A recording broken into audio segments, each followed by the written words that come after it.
Hello friends, Dr. Larry Mitnaul, your friendly neighborhood child and adolescent psychiatrist, and welcome back.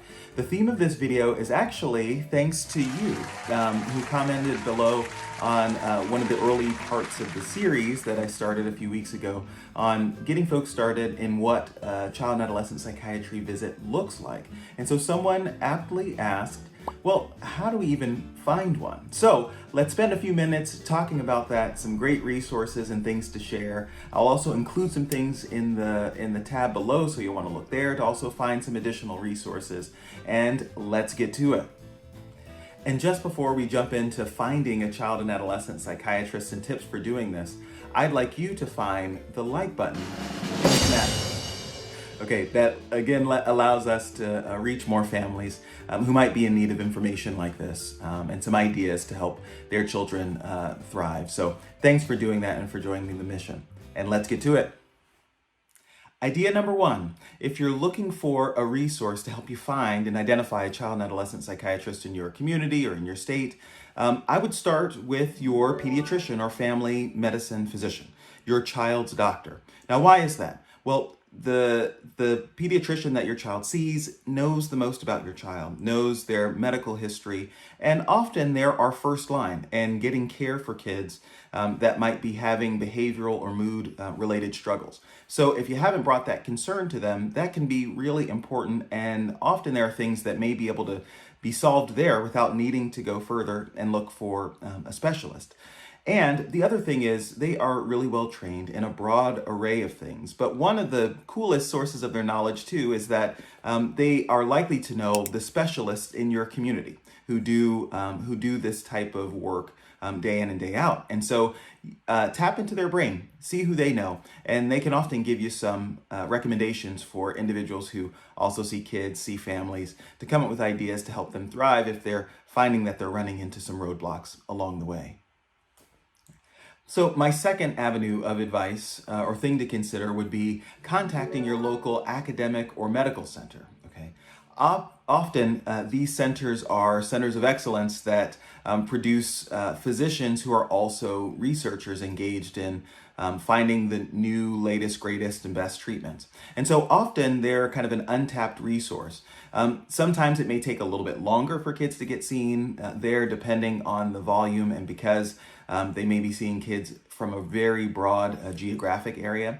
But even if they're not able to serve your family, contacting them can also put you in contact with other local individuals in your community who also do really great work and can help your child to thrive. So don't forget the academic and medical centers too in the area near you. Now, if there isn't one in your immediate city, you could look at statewide, because you're more likely to have an academic center, if not in your own town, at least within your region. And they too may have some really great resources to help identify a good person for you and your family.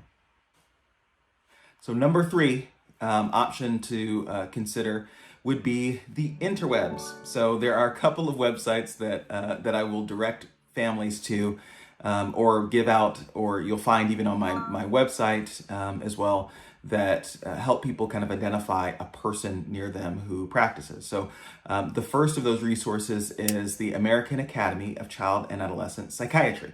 That's a mouthful. ACAP is what we call it for short. And so that is the largest body of child and adolescent psychiatrists in the United States. They put on national conferences and they have several publications. And they also happen to have a child psychiatrist finder. So if you go to their website, which I'll link below, you can also type in your geographic region and identify some people who may be close to you. Again, if you don't find someone in your immediate area, I think it does widen out to a broader geography, but you can also put kind of neighboring, big towns or states as well to see who the other resources might be. So that's one option. Also using the internet to find someone.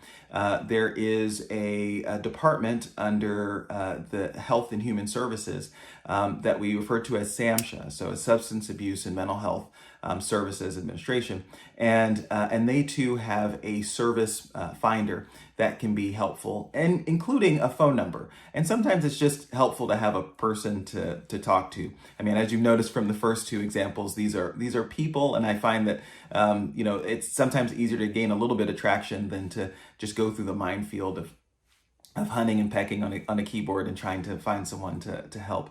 But they can also help locate some services as well. Also related to using technology to find someone, there is a website called Psychology Today that also lists therapists, but often there are some psychiatrists too who make it through. Maybe not as much as the first two kind of online options that I mentioned to you, but sometimes you can also find a child psychiatrist through that medium as well. And next on my list, don't forget to ask friends and family. Now, sometimes mental health still comes with a stigma that needing it or having it recommended for you means that there's some fault in your parenting or something defective about your child, right? And we all know that if you're watching this, you're probably aware that emotions are just a part of our everyday life. They're a part of what make us human, and actually the mastery of those things, or being able to appropriately read and respond to those things, are the things that help us to really be great, and certainly the things that help our children to be great. So you're doing a couple of things by reaching out to friends, asking them who they might know, or if their children have ever struggled with such issues. You do a couple of things. One, you bring the community in, right? Two, you also, I think, help to dispel the myth of mental health stigma as well. And three, you get, hopefully, for your troubles, some people accompanying you along the way who can be supportive. Now, obviously, not everyone is going to say yes or make that recommendation. They might have some other things to offer you as well, to dissuade you maybe from even connecting to care. But recognize that you are the parent, that you know your child better than anyone else. And that if your sense is that your child is struggling in such a mighty way that it's having an impact on their social functioning, and may have impacts on the great human being that you want them to grow up to be, well, that's worthy of time. That's worthy of attention. That's worthy of a conversation. All right, my friends, you've been really great. Thanks for watching. Take good care. Be well. And certainly, if you have ideas, if you have further questions or things that we haven't explored here, write them down below. I read them all and try to interact and get back with you as soon as I can. And certainly if it's the type of theme that I think can apply to a lot of people or help enrich and make families great, I want to do that. So take good care again and be well.